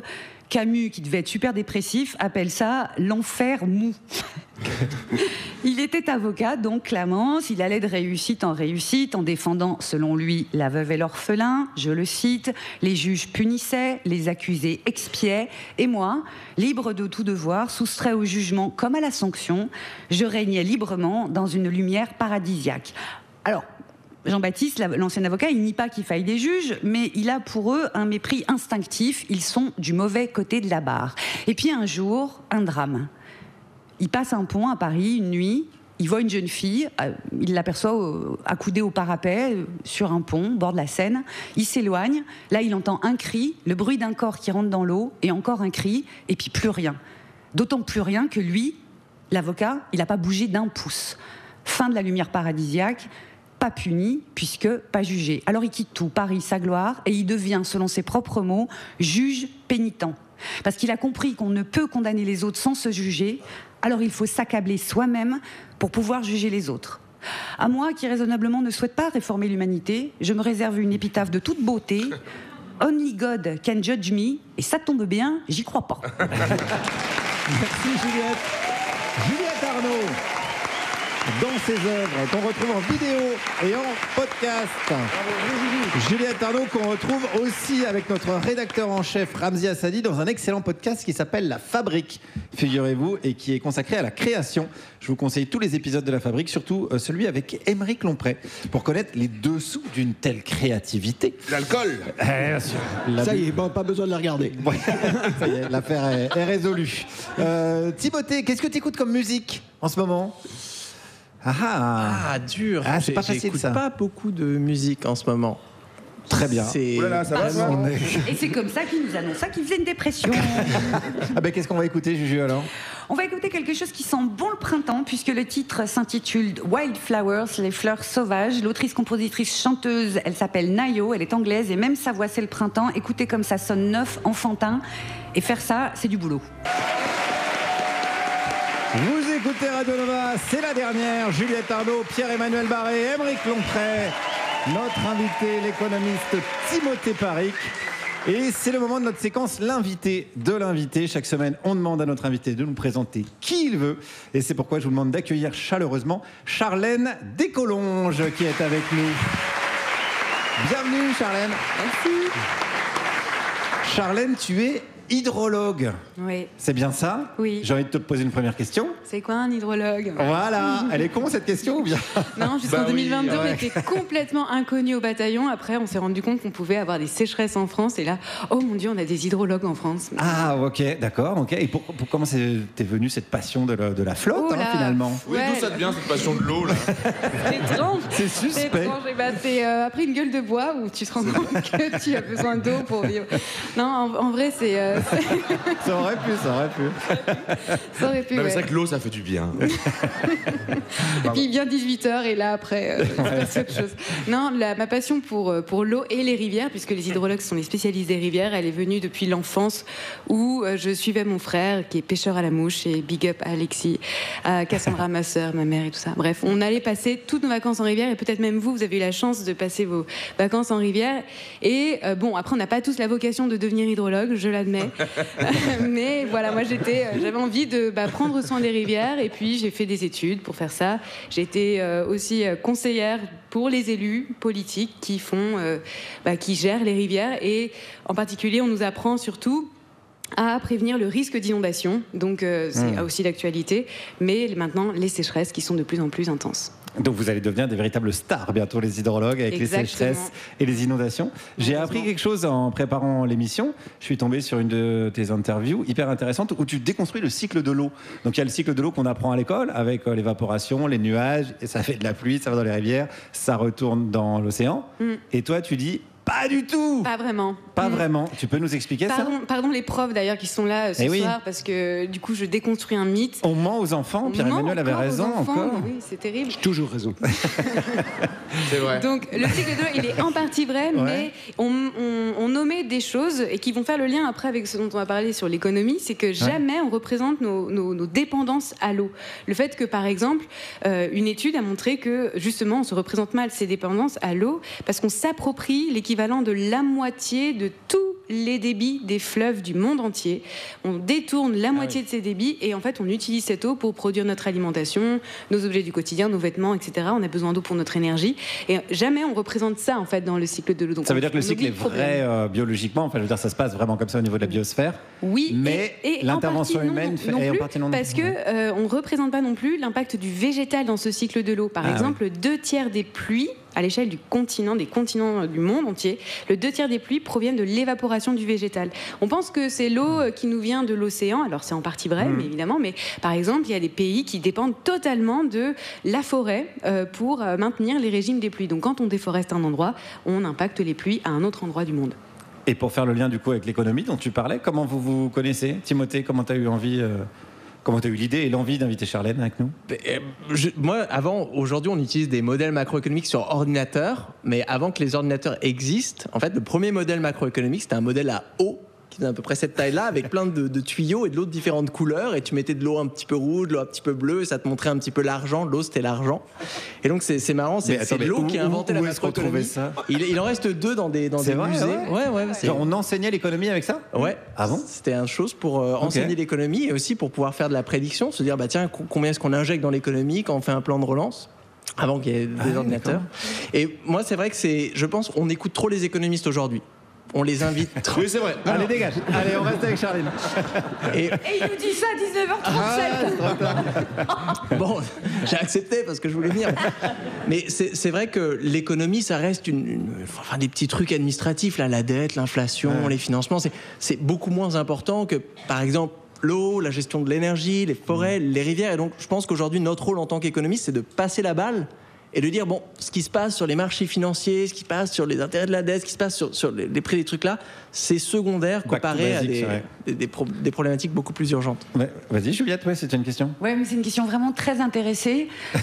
Charlène, est-ce que tu filtres ton eau? Ah là là, ça fait partie des top 5 des questions qu'on me pose. Après, il y aura les méga-bassines. Je ne l'avais pas celle-là. Non, non, je bois l'eau du robinet. Vous buvez tous une eau de très bonne qualité à Paris, qui vient des nappes, qui ont des millions d'années d'expérience. Enfin voilà. Donc vous avez une eau de bonne qualité. Alors vous la mélangez aussi avec l'eau de la Marne et un peu de la Seine, qui est un peu de moins bonne qualité. Mais vous avez quand même, en diluant, on arrive à abattre les polluants. Donc non, il n'y a pas besoin de filtrer plus l'eau. Après, les gestionnaires... Vaut mieux pas en boire quand même, quoi. Elle coûte pas cher. Jean-Claude Van Damme a prévenu dans une vidéo, c'est bon l'eau, bientôt il n'y en aura plus. On s'est foutu de sa gueule à l'époque. Est-ce qu'il n'avait pas un peu raison, Jean-Claude?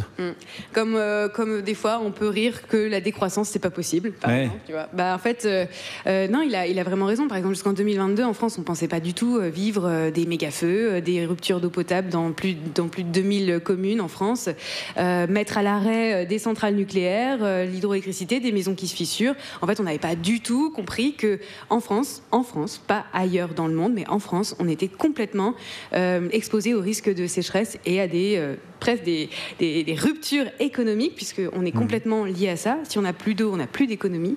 Et donc, en France, on est complètement exposé à ce risque-là. Et donc, il faut s'attendre à ce que ça s'accentue? On a encore des problèmes de... Ouais. On imagine que 2022, c'est une année quasi normale en 2050 et qu'en 2100, c'est une année fraîche, quoi. Donc oui, on peut s'attendre à avoir ce genre d'événement récurrent qui va arriver et on n'est malheureusement pas prêt à ça. Et dernière question, on entend dire qu'on a franchi une limite planétaire au sujet de l'eau. Est-ce que tu peux nous expliquer en quoi ça consiste? Ça fait très peur, mais on n'arrive pas très bien à se le matérialiser. L'eau, vu que rien n'est simple et puis on est un peu gourmand, on a 2 limites planétaires. On a la limite planétaire de l'eau verte et la limite planétaire de l'eau bleue. L'eau verte, c'est toute l'eau qui est évapotranspirée par le végétal. On le mesure avec l'humidité des sols. Donc en clair, la plupart des régions du monde ont des sols soit trop secs, soit trop humides. On a des extrêmes depuis le début du XXe siècle. Et pour l'eau bleue, là c'est l'eau qui coule dans les rivières, dans les fleuves, qui reste dans les lacs. Là pareil, on a des extrêmes hydrologiques de sécheresse ou de grandes crues et ça aussi, on est sorti des limites planétaires. Les deux, alors on est sorti pour les deux. Exactement. Et est-ce qu'on peut y... Réversible. Réversible, voilà, c'était le mot que je cherchais. Très difficile. C'est chaud. Ok, merci quand même Charlène, c'est pas de ta faute, on peut t'applaudir bien fort. Merci Charlène. Vous pouvez aller lire, je conseille, Charlène Descolonges, L'eau fake or not. Voilà, je conseille ton livre pour tout ce qui est du fake à coup sûr. C'est ce qui suit parce que c'est la publicité. Vous êtes bien sur Radio Nova, la dernière, Juliette Arnaud, Aymeric Lompré, Pierre-Emmanuel Barré et notre invité, l'économiste Timothée Parric. Et il est l'heure d'accueillir celle qui capitalise sur ce qui lui arrive dans sa vie pour en faire des chroniques. C'est l'heure d'upgrader son deal flow, c'est bien évidemment Douli. Mes petits culs vont bien? Ouais. Super. Alors avant de commencer, au cas où certains d'entre vous m'auraient croisé dans le métro lundi 14 vers 21h30 et m'auraient jugé, sachez qu'il y a un contexte et que je peux tout expliquer. J'apporte toujours une bouteille de vin quand je suis invitée à dîner, même si j'en bois pas. Alors, vous avez déjà essayé d'apporter une bouteille de jus de fruits à des gens qui ont décidé de se la coller? Essaye de proposer un adulte à Morandini. Donc j'étais dans le métro avec ma bouteille de rouge à la main, on s'ignorait tous avec l'envie de se poignarder, un trajet de métro classique. Là, je vois une petite vieille près de moi en train de se casser la gueule au ralenti. Du coup, réflexe, je lâche la bouteille de vin pour rattraper mamie. La bouteille s'éclate à mes pieds, j'en ai partout, mais au moins mamie va bien, fin de l'histoire. Sauf qu'à la station d'après, le wagon se vide, des nouveaux gens entrent. Mais qu'est-ce qu'ils voient à ce moment-là? Une nana seule, couverte de pinard. Non mais, laisse tomber, c'est l'histoire de ma vie. À Châtelet, j'étais un héros, à Saint-Michel, un clodo. Tiens, en parlant de métro, question. Est-ce que des gens dans cette salle et à l'antenne sont sujets au tunnel? Attention, je parle pas du mytho, je passe dans un tunnel, je t'entends plus. Non, moi je vous parle du tunnel cérébral, quand t'es tout seul dans ta tête, déconnecté. Du coup, t'es là, mais t'es pas là, quoi. Une sorte de faille spatio-temporelle où tu peux faire une projection sur 20 piges en 1 minute. Moi, un beau gosse me sourit dans le métro, eh ben c'est parti. Sur une station, je me fais 10 ans de relation, je rencontre toute la famille, ça va très loin. Quand je lis un bouquin, par exemple, je suis pas du tout focus. Tunnel direct. Faut pas que ce soit guérépé. Je suis foutu. Je suis capable de lire 3 fois la même ligne sur une page. Imaginez sur 2000.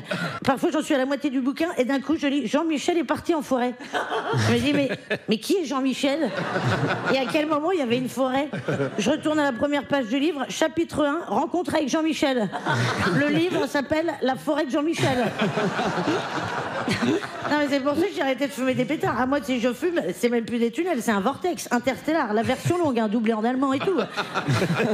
Sous la douche, c'est pire. Moi, quand l'eau chaude touche mon corps, je pars instantanément. L'eau chaude, c'est pire que la kétamine. T'es debout, pommeau à la main, face au carrelage, regard dans le vide.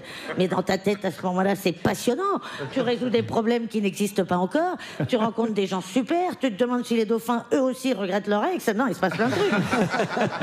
Moi, je suis multitâche, oui, mais parce que j'oublie que j'en ai déjà commencé 3.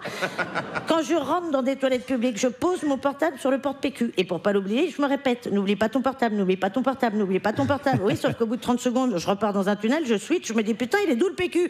Je repars au bar avec le PQ. Non mais je vous jure, je suis devenu tunnelier professionnel. Attention, tuto tunnel, c'est parti. Tu chopes le premier mot de la phrase de ton interlocuteur, que ça t'intéresse ou pas. Tu quittes l'autoroute. Là, tu fais ta vie. Tu t'arrêtes à la station-service, tout ça. Tu prends un café, un sandwich triangle. En fond sonore, t'entends le gars qui continue à parler. Et là, tu sens qu'on est sur une fin de phrase et qu'on va attendre une réaction de ta part. Tu reprends la bretelle de l'autoroute, tant pis pour le sandwich triangle, et tu lâches un petit. Bah ouais. De toute façon, personne ne peut décider à ta place. Hein. Cette technique fonctionne, allez, 7 fois sur 10. Parfois, je vous jure, j'ai l'impression d'être dans un tunnel permanent. Genre hier, dans mon lit, j'avais soif. Je prends mon portable en lampe torche pour trouver la bouteille d'eau. Je prends la bouteille, je pose le portable, je suis dans le noir. J'ai essayé d'éclairer le lit avec la bouteille d'eau pour retrouver le portable. Non, mais longtemps. Non, mais laisse tomber, parfois je cherche mon téléphone avec le flash du téléphone. C'est un miracle que les gens comme moi... Je vous jure, c'est un miracle que les gens comme moi puissent vivre vieux. C'est pour ça que j'ai jamais passé mon permis. Non, mais parce que j'ai peur de tuer des gens. Les routes, c'est hypnotique, tunnel instantané. Moi, quand le conducteur évite le sanglier, on regarde la même route. Hein. J'ai jamais vu de sanglier. 10 ans de permis, j'aurais déjà tué 20 cerfs, 40 renards et la moitié de la population de Mantes-la-Jolie, je te jure. J'aurais adoré être météorologue ou politicien. T'en mets pas une dedans, mais tu le vis très bien. Quoi. Voilà mes petits culs. Et comme le disait Jean Demélier, il n'y a qu'un pas du rectum au tunnel labyrinthique de l'âme. J'ai pas compris ce que ça voulait dire. Je vous laisse méditer là-dessus. Je vous kiffe, mes petits culs. Douli, mesdames et messieurs, merci Douli. Qu'on retrouve en spectacle le 22 mai à l'Olympia. Douli, merci beaucoup. Timothée Paris qui est toujours avec nous. On a parlé d'économie, on a parlé de décroissance. On a essayé d'en apprendre un petit peu plus sur l'économie en général. Mais on va essayer d'en apprendre un petit peu plus sur toi par le prisme de tes lectures. Parce que Juliette t'a posé quelques petites questions en amont. Et j'ai eu des grandes réponses. Je t'ai demandé d'abord quel livre t'étais resté de l'enfance. Et t'es la deuxième personne à nous répondre ça. Balthazar Picsou. Le canard le plus riche du monde et le plus avare, peut-être, il y a un lien. Tu m'as expliqué que tu n'avais pas eu de lecture avant l'âge adulte, hors contrainte scolaire, mais Picsou, oui. Sacrée rencontre, il paraît même que, d'après ce que tu m'as expliqué, ça a eu une incidence sur tes cadeaux d'anniversaire ou de Noël. Oui, bah déjà, j'ai grandement hésité à mentir. Hein. Je me suis dit, je lisais Marx en allemand. Non, mais bien sûr. Mais la vérité, moi, je lisais que Picsou. Et c'est vrai que ça m'a tellement passionné que je tannais mes parents, vraiment, à chaque anniversaire à Noël pour avoir une carte de crédit. Vraiment, j'avais compris que tu mettais la carte de crédit dans le truc et t'avais autant de billets que tu voulais. Non, mais t'avais rien compris, surtout. Ça ne marche pas comme ça. Ça marche pas comme ça. Je me rends compte maintenant, doucement, après pas mal d'études de l'économie. Mais c'était mon premier vraiment objet de désir. Je me dis, j'ai la carte de crédit. Je peux imprimer tout l'argent que je veux. Et je voulais un coffre-fort aussi. Je le mets dedans. Et c'est bon. Okay. Il est de droite, en fait. Non, alors. Est-ce que. Non, c'est ça qui est beau, c'est qu'il part comme un enfant de droite et il devient un adulte de gauche. Ah oui, je connais. Est-ce que tu. Je te rappelle 2007. Est-ce que tu penses que Balthazar Picsou a eu une incidence sur ton choix de carrière ? Même incidemment. Je sais pas trop. J'ai toujours été fasciné par la monnaie, mais même maintenant, dès que je passe ma carte de crédit, je fais un tunnel. Instantanément, je vois le système monétaire qui apparaît devant mes yeux, les trucs qui passent, et le mec derrière, il attend. Ouais, c'est bon là. Et donc, ça m'a jamais quitté, même des années après, de faire ces petites expériences de pensée psychédélique sur des choses. Qu'est-ce que la propriété, la monnaie, une dette, des trucs comme ça. Je trouve toujours ça aussi passionnant. Et c'est vrai que j'ai découvert ça dans Picsou. L'inflation, les formes monétaires, tous les trucs comme ça, les taxes, l'impôt. Pour moi, c'était dans Picsou, les inégalités. Ouais. Ensuite, je t'ai demandé quel livre t'avait donné envie d'être une grande personne. Et là, en fait, tu m'as expliqué que tes parents lisaient l'été des romans d'aventure écrits par un monsieur que je ne connais pas, qui s'appelle Clive Cussler, qui est un romancier américain et chasseur d'épaves. Il avait 2 métiers. Il a écrit pendant toutes les années 80, 90, 2000, enfin jusqu'à maintenant, avec un héros qui a on dirait que c'est un héros porno. Il s'appelle Dirk Pitt. Ah oui. Si, quand même, on est d'accord. Si ouais. Et en fait, Dirk Pitt, c'est un genre de 007. Sauf que sa spécialité. Je suis en train de me dire qu'un chasseur d'épaves, c'est hyper facile, quoi. Ça bouge pas une épave.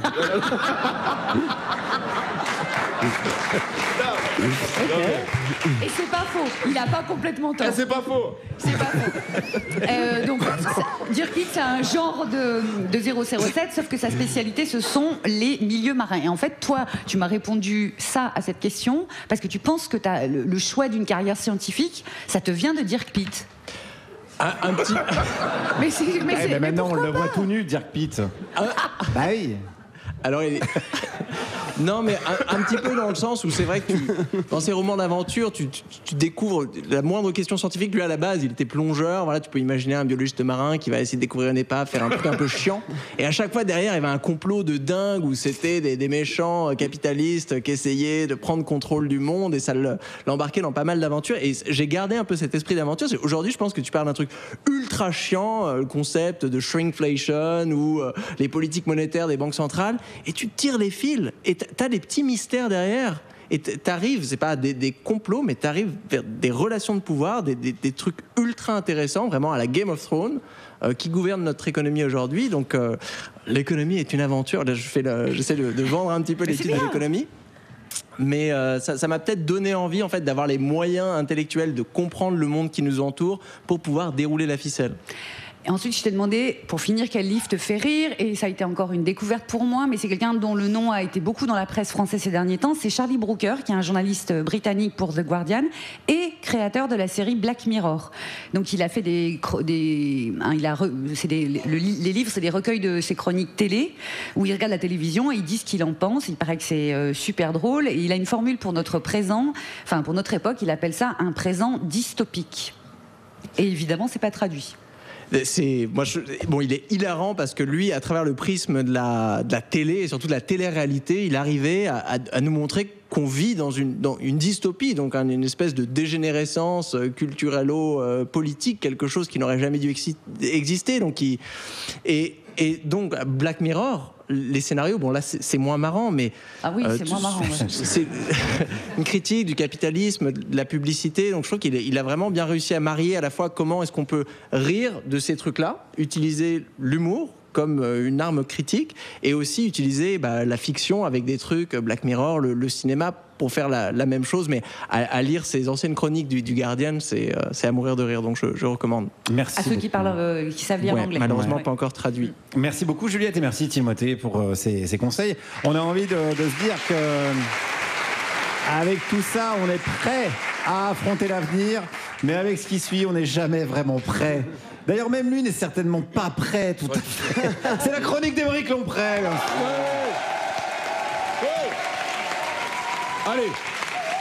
Allez, l'actualité. Là, c'est l'actualité. L'actualité, elle attend pas. L'actualité, c'est pas un technicien de Radio Nova qui attend le virement de sa paye. Et en fait, il l'avait déjà reçu, mais il s'en est pas rendu compte parce que son solde n'avait pas bougé de beaucoup. Métier passion. Alors, en parlant de ça, aujourd'hui, l'actualité, c'est l'actualité économique. Alors, je sais. J'ai vraiment marqué. Alors, non, me coûte plus. Là. Alors, non, mais je sais pas si vous avez entendu là, mais là, il va falloir se serrer la ceinture là. Là, il va falloir se serrer la ceinture. Parce que c'est la crise là. Moi, depuis tout petit, j'entends c'est la crise. Casse les couilles, la crise, hein. M'étonne pas qu'elle soit au féminin.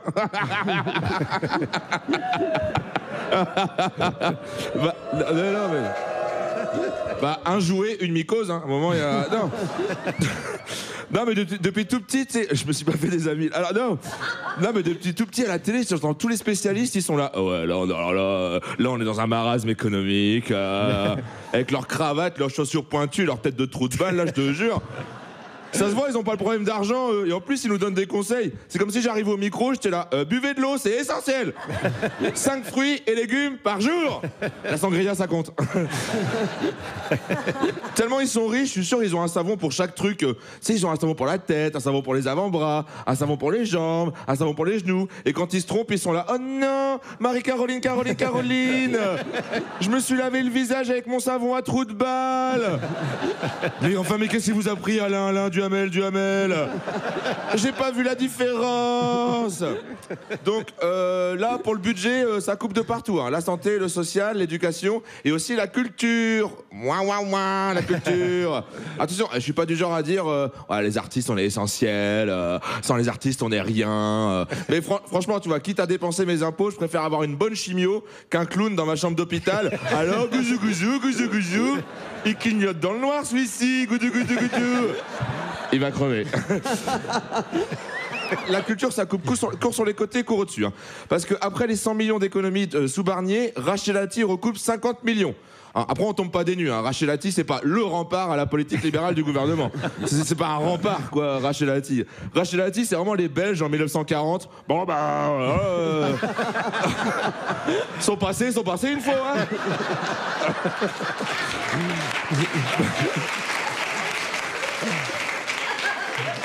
Oh, ils sont pas si méchants que ça. Bon, alors... En plus, ils font de la bonne bière. Enfin bon, allez. Non, mais moi, alors si vraiment il y a besoin, je veux bien qu'on coupe de la culture. Hein. Mais il y a peut-être d'autres trucs à couper avant, tu vois. Il y a entre 80 et 100 millions de fraude fiscale par an. Et le gouvernement, il est là... Attendez. Et si on arrêtait le festival des joyeux lutins de Montélimar pour compenser les 200 milliards d'euros de cadeaux fiscaux aux ultra-riches? Rachida, champagne.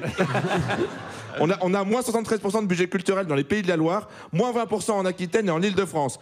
Chaud. La saison prochaine, en France, on va avoir un festival. C'est un seul artiste, le même, sur 2 jours, comme ça. Jean-Noël, un artiste local, voilà, pour économiser sur le transport et l'hôtel. Qu'on ne verra pas parce qu'il n'y aura pas de technicien lumière pour l'éclairer. Qu'on n'entendra pas parce qu'il n'y aura pas de technicien pour sonoriser. Des festivaliers fatigués parce que pas de camping. Des festivaliers inquiets parce que pas de sécurité. Des festivaliers dégoûtés parce que pas de nettoyage. Tout le monde défoncé avec plein de MST parce que pas de prévention. Et le plus gros des problèmes, plein de bénévoles. Vraiment plein. Alors, heureusement qu'ils sont là, les bénévoles. Mais waouh! Mais quelle estime de soi! Putain, c'est entre pilote de ligne et graphiste, quoi. Je te jure. Qu'est-ce qu'ils sont fiers d'eux, les bénévoles? Toutes les 5 minutes, ils sont là. Bah, moi, je suis bénévole. Voilà, je suis bénévole. Salut, je suis bénévole. Voilà. Petite main, grand cœur. Je compte pas mes heures. Bénévole, voilà. Non, mais voilà. Salut, Demi, je suis bénévole. Ou alors, ils ont 70 ans, ils sont là. Bah, moi, j'ai reçu Noir Désir. Je peux te dire qu'à un moment, il faut réussir à séparer le stop. Alors moi, ce que je propose pour faire les économies, c'est qu'on arrête de fabriquer plein de savons pour les gens qui disent qu'on va falloir serrer la ceinture, et à la place, on fait un seul savon spécial trou de balle qui marche pour tout le corps. Merci de m'avoir écouté. Merci Henri Lompré. On peut retrouver en podcast également et en spectacle partout en France. Allez, on est un peu à la bourre, mais on va prendre quand même 1 minute. On est toujours avec Timothée Paris, qui reste quelques secondes avant de conclure l'émission. On a encore quelques petites dernières questions à te poser. Pierre-Emmanuel. Oui, Timothée, vous dites que la croissance perpétuelle n'existe pas, mais est-ce que vous avez vu le taux d'alcoolémie d'Émeric depuis le début de l'année? C'est vrai, c'est peut-être la seule exception. À creuser. Juliette. Timothée, tu t'appelles Timothée. Est-ce que tu as un avis sur l'autre, à savoir Chalamet, qui s'est fait pousser une moustache comme la tienne? Il est un peu en train de me piquer mon groove. On est d'accord. On est d'accord. Émeric. Oui, Timothée, peut-on vraiment opposer Keynes à Smith? Oh la vache, j'ai dit quelques secondes. J'ai GPT. Bon bah oui. Oui ou non? Non. Non, ok. Timothée, t'as un tatouage pi sur le bras. Est-ce que c'est pas un peu l'équivalent pour un mec qui s'intéresse aux chiffres du tatouage dauphin, mais pour les gens qui s'appellent Jennifer? Allez, un peu de racisme social dans ces missions. Oui. Je l'admets. Allez, Juliette. Tu enseignes à Lausanne, c'est-à-dire en Suisse. Qu'est-ce qu'ils ont de mieux que nous, les Suisses? Un intérêt pour l'écologie? Non, ils n'ont pas l'intérêt pour l'écologie, mais ils ont un projet à l'université qui est fascinant justement sur la décroissance, et c'est l'une des seules universités en Europe, France y compris, qui m'a laissé venir faire mes recherches. Okay. Pas mal. On les salue. Allez, on laisse le mot de la fin. Dernière question à Pierre-Emmanuel.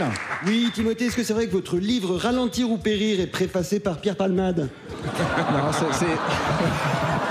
J'ai bien fait de laisser le mot de la fin. Non, c'est faux. Non, c'est bien, c'est faux. C'est faux. Merci Timothée d'avoir été avec nous. Merci. Timothée Paris, qu'on peut applaudir bien fort.